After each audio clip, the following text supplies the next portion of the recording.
ભાવનગર, સુરત, બોટાદ, અમરેલી અને તાપી એવા 5 જિલ્લાનો ઝોન છે. એમાં 11 જણા પસંદ કરવામાં આવે, એમાં પણ એ પસંદ થઈ ગયા છે અને હવે એ સૌરાષ્ટ્ર ઝોન તરફથી રમશે.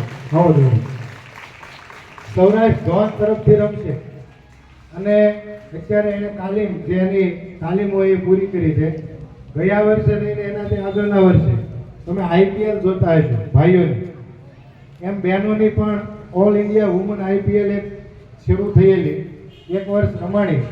એમાં પણ તેઓ તેલંગાણા તરફથી રમીને આવ્યા છે, બરાબર. એટલે એમાં સિલેક્શન હોય કે ગુજરાતના છે તેલંગાણા તરફથી કેમ, પણ આઈપીએલના ઓપ્શનની તમને ખબર છે, એમાં ઓપ્શન હોય અને ખેલાડી પસંદ થતા હોય.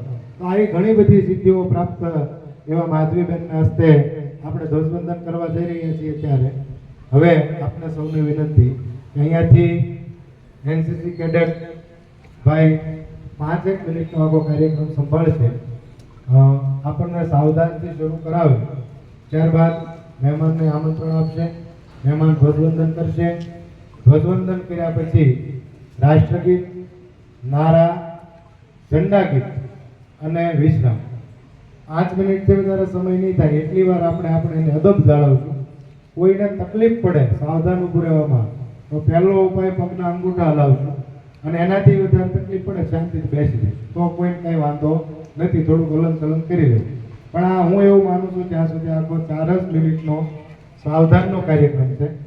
ત્યારબાદ આપણે થોડીક અહીંયા શાળાઓ તરફથી થોડી વાત છે એ અમારે કરવાની છે અને પછી આપણે મીઠાઈ વિતરણ કરી અને છૂટા પડીશું.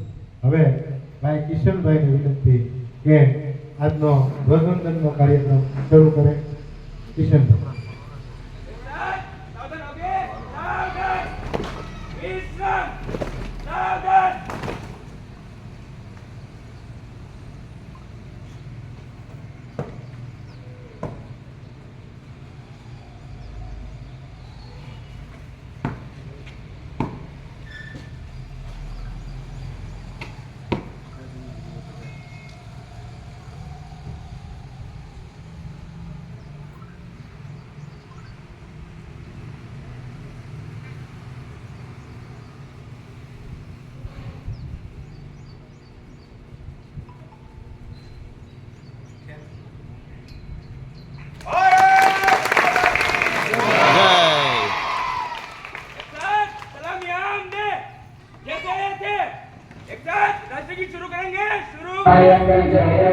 भारत भाग्य विधाता पंजाब सिंधु गुजरात मराठा द्राविड उत्कल गंगा विंध्य हिमाचल यमुना गंगा उच्चल जलधि तरंगा तव शुभ नामे जागे तव शुभ आशीष